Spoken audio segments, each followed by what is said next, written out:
On July 6, 2013, one of the darkest days of 21st century railroading occurred in the small town of Lac-Mégantic, located in the eastern region of Quebec, Canada, on a lake of the same name.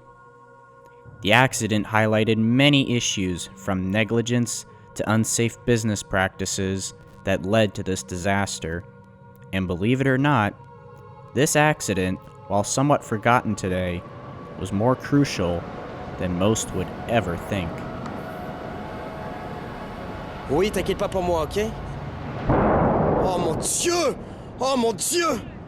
Oh my God! Oh my God! Before we talk about the accident, we need to dive into the history of the railroad involved and the line in question that runs through Lac-Mégantic. The rail line was built in the 1880s as part of the Canadian Pacific's final link in their transcontinental system between Montreal and Saint John, New Brunswick, with a section east of Lac-Mégantic known as the International Railway of Maine. The line saw both freight and passenger trains, including Canadian Pacific's Atlantic Limited, later known as Via Rail's Atlantic, which ran 3 times a week from Montreal and Quebec to Halifax, Nova Scotia, until being cancelled for good on December 16, 1994. The rail line was owned and operated by Canadian Pacific until being sold in segments in January of 1995. The eastern half of the line between Brownville Junction and Saint John was sold to J.D. Ivering, which established 2 subsidiaries, the Eastern Maine Railway and the New Brunswick Southern Railway. The western half of the line between Brownville Junction toward Montreal was sold to Iron Road Railways, or IRR, a US-based company which established a subsidiary called the Canadian American Railroad. IRR filed for bankruptcy for its subsidiary in the fall of 2002. The main line from Saint-Jean-de-Richelieu to Brownville Junction was sold to Railworld Incorporated, and in January 2003, Railworld formed the Montreal, Maine and Atlantic Railway, or MMA for short, as a subsidiary who operated the tracks and engaged in aggressive cost-cutting for their freight operations and started to defer in maintenance of all categories almost since day one, much like Penn Central did when they first merged in 1968. One of the cost-cutting measures even included one-man train crews, where the only man on the train is the engineer. There's no conductors nor brakemen. We'll get back to that pretty soon. Their fleet contained a handful of old EMDs like GP7s, a GP9, and even a handful of SD40-2s, sometimes even borrowing some from leasing companies. But the majority of the fleet consisted of older General Electric units in varying conditions, like ex-Santa Fe B23-7s, ex-Burlington Northern C30-7s, and a lot of B39-8Es, with only 2 receiving an official MMA livery. Right from the get-go, things started to go wrong for MMA, with 2 of the railway's largest customers, a pair of Great Northern paper mills in Millinocket and East Millinocket, declared bankruptcy and shut down. Despite layoffs and cost-cutting, accidents were a common occurrence and businesses were shutting down or turning toward trucking for their shipping needs. But a sign of hope came in 2012. The company's fortunes began to change for the better when MMA embraced oil-by-rail contracts as a path to profitability. Transporting oil allowed them to rehire laid-off workers and even purchase more locomotives, in the form of 3 ex-Conrail C39-8s from the Pennsylvania Northeastern based out of Lansdale, Pennsylvania. The oil being transported over MMA was destined for Saint John, New Brunswick's Ivering Oil Refinery. By early 2013, environmental groups and Maine state officials did express concerns about the increasing amount of crude oil on both the MMA and its rival Pan Am railways in the wake of a string of minor derailments on both railroads. However, in a March 2013 Associated Press interview, MMA's chief executive, Robert Grinrod, dismissed these concerns, stating, "The statistics tell you how much has been transported, but to the best of my knowledge, there hasn't been any spilled or released." Little did Robert know that he spoke a little too soon.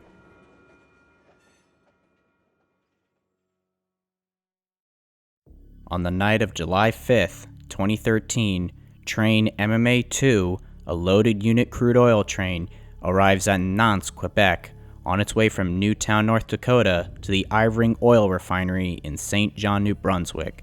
Shipping of the oil was contracted to Canadian Pacific, which transported it on CP tracks from North Dakota to the CP yard in Côte-de-Salut, a Montreal suburb. CP subcontracted MMA to transport the oil from Côte-de-Salut to the MMA yard in Brownville Junction. After that, MMA would hand the cars to the New Brunswick Southern Railway, who would transport it to the final destination at the St. John refinery. The train was being operated solely by 52-year-old engineer Thomas Harding. It consisted of 5 locomotives, 3 of them being MMA-owned, with 2 being from leasing companies.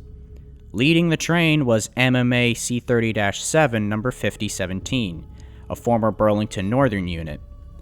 Following it was a remote control caboose that housed the locotrol equipment necessary for MMA single-engineer train operations that allows the engines to be controlled remotely for things like yard switching. MMA 5026, another former BN C30-7, follows behind, with CITX SD40-2 3053, former Canadian Pacific 5740, right behind. The last 2 locomotives were MMA 5023, yet another ex-BN C30-7, and finally CEFX SD40-2 number 3166, a former Union Pacific number 3360. As for rolling stock, the train had 1 boxcar being used as a buffer car to adapt the slightly different knuckle couplings between the tank cars and the locomotives, which was hooked up to 72.111 tank cars, all fully loaded with crude oil. Each tanker houses over 113,000 liters of oil, so that's over 8,136,000 liters total. This made the train 4,701 feet long and weighing over 10,287 metric tons. The train was being parked for the night for a recrew the next morning. However, the train was to be tied down on the main line tonight, as the siding adjacent to the main line was occupied by other freight cars, usually empty boxcars in storage for Tafisa, a particle board factory in Lac-Mégantic's industrial park, which was a routine practice by MMA to keep them there. This practice back then was abnormal, not being seen on a routine basis on other railroads, including the bigger Class 1s, but it was somewhat routine on MMA, and there were no regulations to prevent such a thing, especially since the mainline track lacked a derail that could force a train off the track should it run away down the grade, which is something the siding track did have. Once the train stopped and the air brakes were applied, all the locomotives were shut down, with the exception of 5017, which would be left on to keep the air pressure throughout the train and keep the brakes on. He then applied the handbrakes on all 5 locomotives, the buffer car, and caboose, and then attempted a brake test to see if the handbrakes alone could hold the train. But he incorrectly left the locomotive's air brakes on during the test, so this gave the engineer the false impression that the handbrakes alone could hold the train on the grade, when in reality he needed much more handbrakes to be applied. The engineer contacted the dispatcher in Farnham to advise that the train was tied down.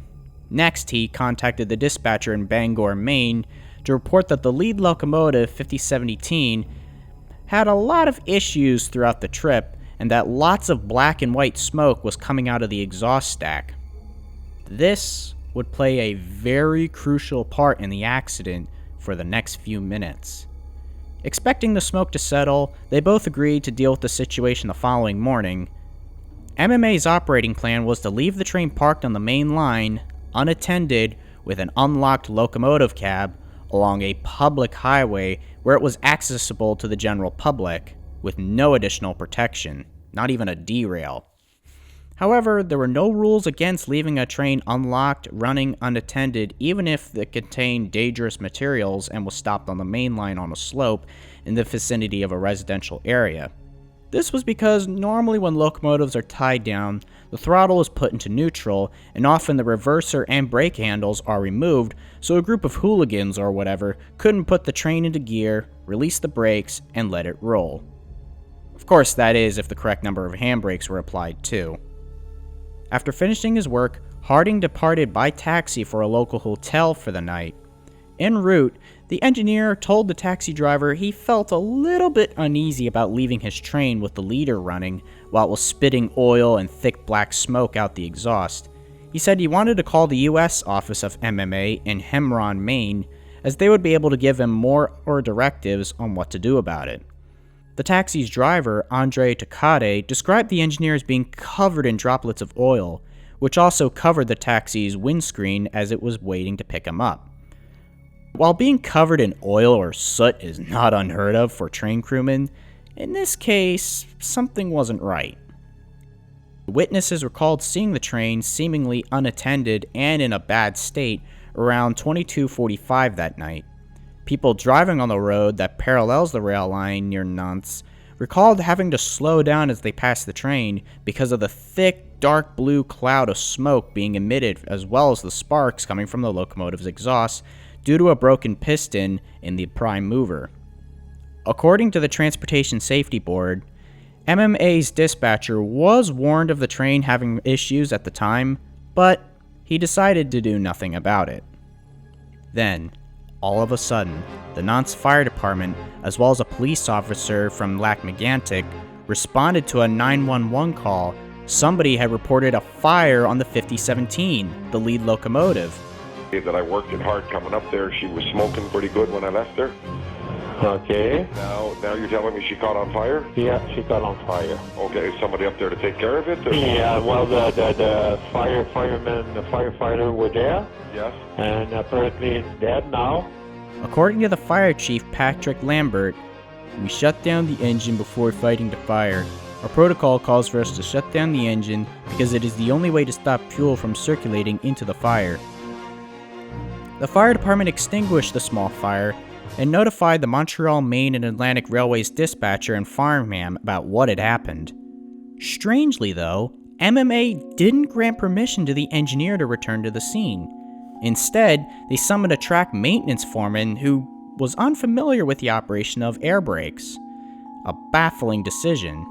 By 0:13 the next morning on July 6, 2013, 2 MMA track maintenance employees arrived. The firefighters left the scene shortly thereafter, and the MMA employees confirmed to the police officer and to the Farnham dispatcher that the train was indeed safe again. But it wasn't safe. In fact, the fire had already set the events of the accident in motion.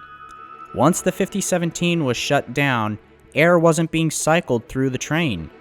The main air reservoirs were slowly being depleted, and at 0:56, the air pressure had dropped so much that the air brakes and handbrakes couldn't hold the train any longer, and it very slowly began to roll down the 1.2% grade toward Lac-Mégantic, just 7 miles away.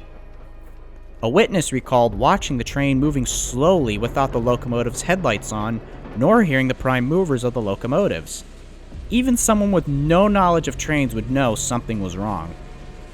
The track was also not equipped with track circuits to alert the dispatcher of a runaway train.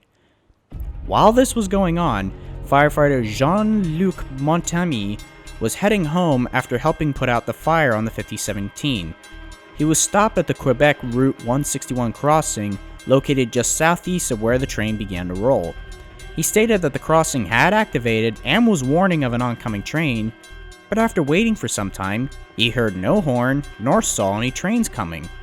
Thinking it was a malfunction, he proceeded over the crossing, a very reckless move, and just as he finished crossing, the train came thundering by behind him with no lights nor horn as it passed through at high speed. If he had crossed a second later, he would have been hit by the runaway. He then quickly realized it was the same train he had responded to just hours earlier. Not wasting any time, he quickly drove down to Nantes to raise the alarm of the emergency that was unfolding. Gathering more and more speed on the long downhill slope, the train soon entered the town of Lac-Mégantic at over 65 miles an hour, more than 6 times over the speed limit. Witnesses recalled watching the train passing through downtown at a crossing at high speed with no lights, an infernal noise, and sparks being emitted from the wheels. This was the handbrakes grinding away as the weight of the tank cars and downhill grade overwhelmed them. It was also stated by witnesses that since the train was going so fast, the crossing's lights or bells didn't even activate for it. The rail line in this area is also on a curve and has a speed limit of only 10 miles an hour, as it is located at the west end of the Mégantic rail yard, where trains must proceed at slow speed. What happened next was inevitable.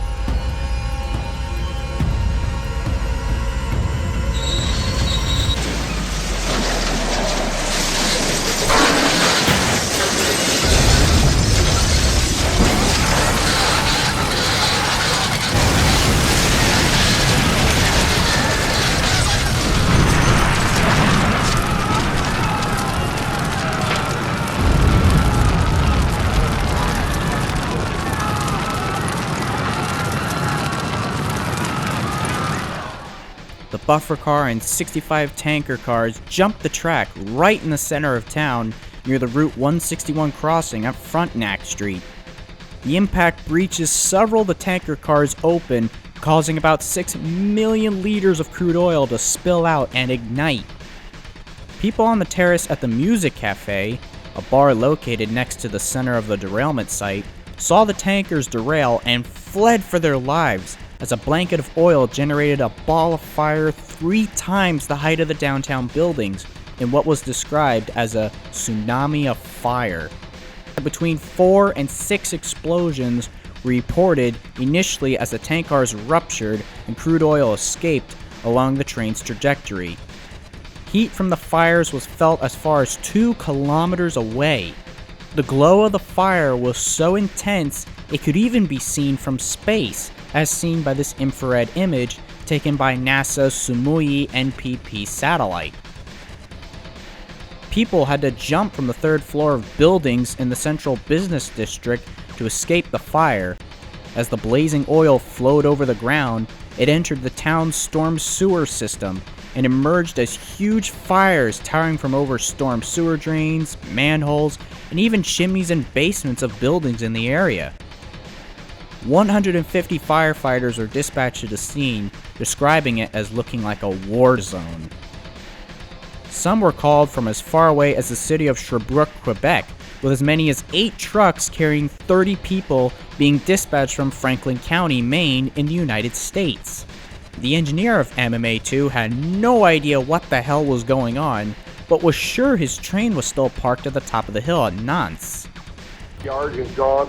Planes, RJ, are 200 feet high. It's incredible. You can't believe it here. From the river right to the station. What the happened? I don't know. But soon he was given the chilling news. It's worse than that, my friend. Why? It's your train that rolled down. No. Yes, sir. No, RJ. Yes, sir. Holy yes, sir. That's what I got. It was confirmed at 2:30. At 2:30 that the fuel train rolled down here. Yeah. Oh, tabarnak. And it was secure, RJ, when I left. The local hospital went into code orange, anticipating a high number of casualties and requesting reinforcements from other nearby medical centers. But at first, they received no seriously injured patients. A Canadian Red Cross volunteer said that there had to be no wounded, they all had to be dead. One off-duty music cafe cook was on the terrace at the time of the derailment and was treated for second-degree burns to one of his arms. About 1,000 people were evacuated initially after the derailment, explosion, and fires, with another 1,000 being evacuated later during the day because of toxic fumes from the smoke. Some took refuge in an emergency shelter established by the Red Cross in a local high school. In a heroic effort, 2 employees of Tefisa, a firefighter, and even the MMA engineer himself, Tom Harding, upon realizing that it was his train, as well as a member of the family-owned excavation company, Fesliyan & Son, had worked to move 9 tank cars away from the fire, ones that didn't derail. Tefisa, a local particle board industry that moves much of its product by rail, did have a rail car mover which had the capacity to deactivate the brakes on the cars in tow. They used the rail car mover to move the first 5 tank cars away from the fire. When they couldn't find a crossing to move the rail car mover back to the disaster site, they instead used a loader to remove another 4 tank cars, 2 at a time. But because the loader lacked equipment to deactivate the brakes, Harding then told the men to just use the loader to brake the air lines and release the air brakes on each of these 4 cars. The fire would burn for another 2 days straight until it was finally extinguished, but the damage was done. In all, 47 people were killed, most of them in the nearby cafe. 5 bodies were never recovered. Most bodies were badly charred, requiring DNA samples of those missing, as well as dental records for identification. It's very likely some of the bodies were literally vaporized in the explosions. At least 30 buildings were destroyed in the center of town, including the town's library, a historic former bank, and other businesses and homes in the area. In total, 115 businesses were destroyed, displaced, or rendered as uninhabitable. The music cafe was among the destroyed buildings, and 3 of its employees were among the dead or missing. Over the next few days, people were slowly allowed to return to their homes, but at least 20 had no home to return to. Colette Roy-LaRoche, the mayor of Lac-Mégantic, stated, "We will rebuild our town, but at the same time, we have to accept that it won't be the one we knew. Very old buildings, heritage, and architecture all disappeared, and at the beginning, no one realized the magnitude, and now we are starting to understand the consequences." As for the locomotives and caboose, they rolled over a half-mile away from the crash site, but stayed on the rails, not suffering any damage. Canada's Transportation Safety Board, or TSB for short, launched an investigation into the cause of the accident and found multiple shocking findings. MMA first claimed that the lead locomotive, 5017, was tampered with after Harding had left, since the locomotive was shut down, thereby disabling the compressor powering the air brakes, which allowed the train to roll downhill into Lac-Mégantic. This was quite obviously false, as it was only shut down by firefighters after an oil fire started on the 5017. But why didn't the handbrakes hold the train? The simple truth was, not enough were applied. Only 7 handbrakes were set. A minimum of 9 was required, and experts say 15 should have been applied in order to hold the train on a grade, even if the locomotive was shut down for whatever reason. As for the air brakes on the train, they are supplied with an air compressor on each locomotive. When a locomotive is shut off, preferably the leader, the compressor can no longer supply air to the brake system. Brake pipes are all connected to each car and the locomotives. When air leaks naturally from the various components, the pressure will obviously drop. If the system is not recirculated with air, the locomotive's air brakes become basically useless. This was something that the track foreman that was set to supervise the train after the fire didn't know about. Had the engineer been allowed to return back to the scene, he very likely could have just fired up one of the other locomotives to keep the air pressure throughout the train. Why he chose 5017 of all locomotives to keep on that night, no one knows, but it's very likely because it was the leader of the consist anyway. However, when the air brake control valves sense a drop in pressure in the brake pipe, usually below 20%, they are designed to slam on in an emergency application for each car. However, in this case, if the rate of leakage was very slow and steady, the automatic brakes won't be applied, as such an event normally happens with stronger leaks, the separation of an air hose, or in the case of a coupling failure from broken couplings or even a derailment. However, it is normal for an engineer parking a train that once the train is stopped, he would apply the brakes on the cars in the train by releasing air from the train line, and then allowing the air in the car's reservoirs to apply the car's brakes. Therefore, if the air was isolated, it wouldn't matter if the brakes applied themselves or not, as they'd already be in the applied position. The train did have locomotives that could automatically restart the air brake system in the event of a brake failure, provided that these locomotives were not shut down, of course.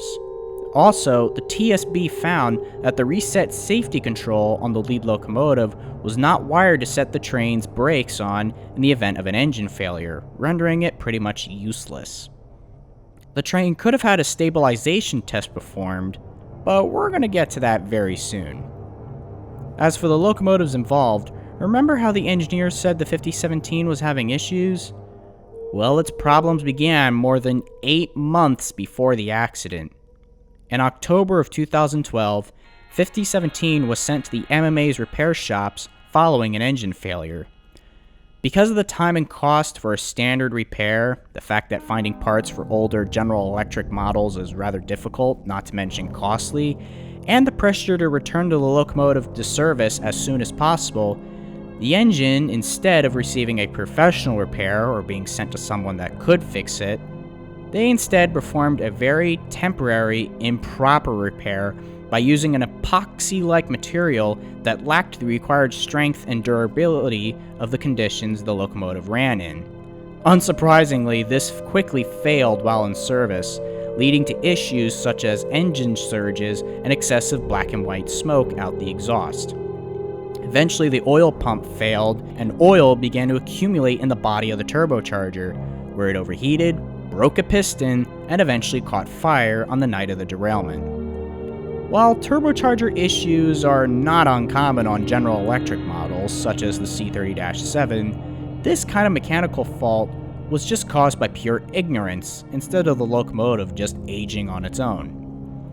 To make matters worse, the TSB examined the operations on MMA, and they were horrified at how unsafe their daily routines were, and this could be traced all the way to their very beginning. The Great Recession of 2008 really took its toll on the pulp and paper industry, as well as the lumber industry, which originally represented 60% of the railway's daily traffic. MMA was forced to lay off 275 employees and cut salaries by over 40%. They also had to sell off certain routes. In the spring of 2010, they made the most baffling decision to cut train crews from 2 crew members, which were an engineer and conductor, to 1, just the engineer. They also installed remote control systems, such as the one in the caboose at the time, and once again cut the total workforce to 175 people, down from twice that number in 2006. These steps were estimated to save $4.5 million annually in wages and was really the only reason they laid people off, but one-man crews are both dangerous and not really suitable for railroading. Going back to the air brake system one more time, had the train consisted of a 2-man crew, they would have been able to perform a stabilization test by releasing all the air brakes and ensuring just the handbrakes could hold the train, with the conductor being the engineer's extra set of eyes outside. Since there was only a 1-man train crew, this test was not possible.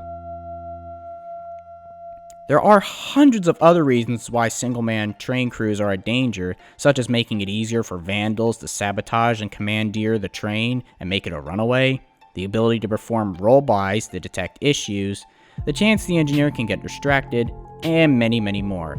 There's a link down below to an article if you're interested.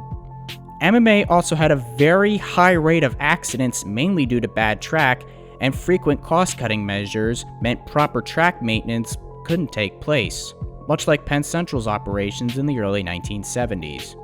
According to data from the Federal Railroad Administration, In the previous years, the railroad had over 36.1 accidents per million miles traveled, in comparison to the national average of 14.6 accidents. And these could be either minor accidents, such as involving one car or locomotive, to bigger pileups, and this accident was certainly the worst of them all. Railworld's president and CEO Edward Burkhardt did visit the town on July 10, 2013, where he was harassed by furious locals. Burkhardt's historical involvement with the Waiawega derailment of 1996 on the Wisconsin Central, in which hazardous materials burned for over 2 weeks, also drew renewed scrutiny on such shipments. Raymond Lafontaine, a local contractor who lost a son, 2 daughters-in-law, and an employee in the accident, raised concerns about the poor condition of MMA-owned track and about the increasing quantity of dangerous goods being transported through the downtown area, not only in Lac-Mégantic, but in cities such as Sherbrooke. He asked that the tracks could either be repaired and likely rerouted to bypass the downtown area, but the requests fell on deaf ears. The Lac-Mégantic mayor, Colette Roy-LaRoche, sought assistance from federal and provincial governments to move the trains away from downtown. A proposal was made all the way back in the 1970s by Canadian Pacific to reroute the line to bypass downtown Lac-Mégantic, but this was never implemented because of cost. Now you would think a Class II railroad like MMA with a high accident rate will be kept under a watchful eye by the Safety Bureau Transport Canada, right? Well, despite being labeled with an elevated risk that required frequent inspections of operations, they failed to address the safety concerns, and when they did, MMA would follow up on them, but the old habits would tend to resurface quite often, and Transport Canada often failed to follow up to ensure the recurring issues were analyzed and fixed, nor did the office pick up on MMA's safety plan until 2010. Finally, the attention shifted to the DOT 111 tank cars. During a number of accident investigations over the years, the National Transportation Safety Board from the United States, or NTSB for short, had noted that the DOT 111 tank cars had a high incident rate of breaching open during accidents. Previous investigation had identified the poor performance of DOT 111 tank cars in collisions and derailments, including a May 1991 safety study, as well as investigations of other accidents. On June 30th, 1992, a Burlington Northern train derailed in Superior, Wisconsin, releasing liquefied petroleum gas and chemicals like benzene. In February 9th, 2003, a Canadian National train carrying chemicals like hydrochloric acid derailed in Tamora, Illinois, containing DOT 111 tank cars. 3 years later on October 20th, 2006, a Norfolk Southern ethanol unit train derailed in New Brighton, Pennsylvania. And finally, on February 6, 2011, another Norfolk Southern ethanol train derailed in Arcadia in Ohio. In all these cases, the DOT 111 tanker cars, with some of them dating back to as far as 1967, broke open in the crashes and either released chemicals or started fires. As a result of them and this accident, it was clear a sturdier tank car type was going to be necessary. But here's the thing, unlike a lot of flammable liquids, crude oil generally can't readily ignite by itself, so many theories came up as to what ignited the oil. These theories included that the oil could have contained additives to speed up the transfer in and out of the tank. This is common when shipping via pipelines, but very rare in shipping by rail. Other theories included the contamination from previous shipments, or that a local propane tank exploded when being struck by one of the tank cars. Higher than average temperatures in the Quebec regions was also a contributing factor, but the most plausible thought is a spark from the ensuing derailment hitting one of the tanker cars caused the fire. As while crude oil has a very thick, viscous appearance, it contains plenty of short-chained hydrocarbons that are distilled out at the refinery. The headspace in these cars ultimately fills up with these flammable vapors just like a tank of gasoline. And so these vapors are ready to ignite with a combustion source, and the resulting heat from the fire can increase how volatile the oil can be, releasing more and more vapors to feed the fire. As the fire builds up, temperature increases, reaching the flash points of longer hydrocarbon chains, and eventually all of it gets hot enough to burn. This also tends to cook off some of the intact tanker cars that didn't breach open, causing them to suffer blevies, or boiling liquid expanding vapor explosions, which is where a flammable liquid inside a pressurized tank reaches a temperature beyond its boiling point, and most blevies tend to be violent in nature, as seen in accidents like Waiawega and Murdoch, Illinois.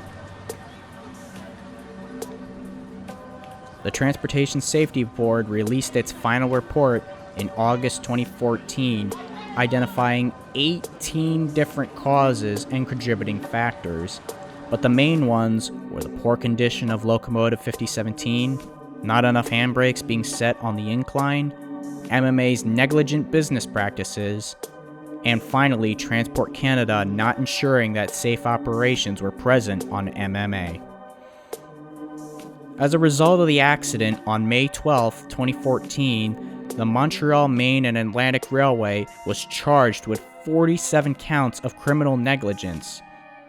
Also, engineer Thomas Harding, manager of train operations Jean Demetier, and dispatcher Richard Labriere were all arrested and charged with 47 counts of criminal negligence causing death. All three would be acquitted on January 19, 2018, to the shock of many, but some locals will agree that it wasn't 100% their fault.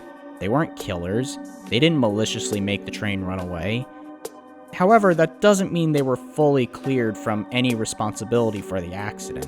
MMA very quickly made changes to their operations, such as bringing back two-man crews and increasing enforcement of safety guidelines. They also fired Thomas Harding, but all these changes came too little, too late, as the company filed for bankruptcy in 2014, as, unsurprisingly, the accident permanently ruined their reputation, not to mention that the accident killed their oil contract. MMA's assets were sold at auction to Railroad Acquisition Holdings, a subsidiary of Fortress Investment Group, on January 21st, 2014. The company did form a new railroad named the Central Maine and Quebec Railway to operate the former MMA lines, but the CM&Q was quickly acquired by the Canadian Pacific in June of 2020, meaning the rails were back in the hands of the railroad that built the line in the first place. As for the locomotives, 5017 was held as evidence for the trials and was almost sold off as part of the auction, but the sale was blocked by local police. She was put into storage until finally being scrapped sometime after 2020. 5026 and 5023 were both sent to LTEX in McDonald, Ohio, and were likely scrapped, as no further documentation exists on either locomotive. As for the two SD40-2s, well, CITX 3053 appears to be still in service, last being spotted as of 2019 in Clarington, Ohio. CEFX 3166 is also still with us. It was sold to MVPX in 2018 and was last seen operating at Sweetwater, Texas as of February 2022. The caboose involved in the accident, VB1, was eventually sold to the Black River and Western Railroad of Flemington, New Jersey, renumbered to 596, and can be sometimes seen on their excursion trains. The remote control equipment inside, though, has since been removed. The accident would lead to the development of the new DOT 117 tank cars, which boast more upgrades over the 111s, such as better thermal protection, thicker tank shells, and head shields. They were set to roll out in 2015, with many DOT 111s being rebuilt into DOT 111As as well for better protection. The FRA also stated that DOT 111 cars would be banned in service in a series of cutoff dates, with all cars to be out of service or rebuilt by May 1st, 2025, depending on how volatile the cargo is. Much of downtown Lac-Mégantic was rebuilt over the years, and the rails are still in place used by Canadian Pacific. But if you look hard enough, you will likely still see scars, since quite a few of the buildings were historical and couldn't be replaced. A memorial was erected at the site the train jumped the track. However, 9 years later, as much as it pains me to say it, but it seems the lessons of Lac-Mégantic have been forgotten. Class 1 railroads, namely Norfolk Southern and CSX, have been looking toward one-man crews, with their main excuse being that modern systems such as positive train control could eliminate the need for a second crew member, as the computers can do all the work that the conductors used to do, and in terms of working rail yards. Very little evidence can really justify if this is true though, as too many questions remain. How can the engineer see what's going on with the train behind him, like when he's working yards? Will he be having to throw the switches at yards and sidings, since switches are mainly manual, with automatic dispatcher controlled ones being on crossovers and junctions on the main line?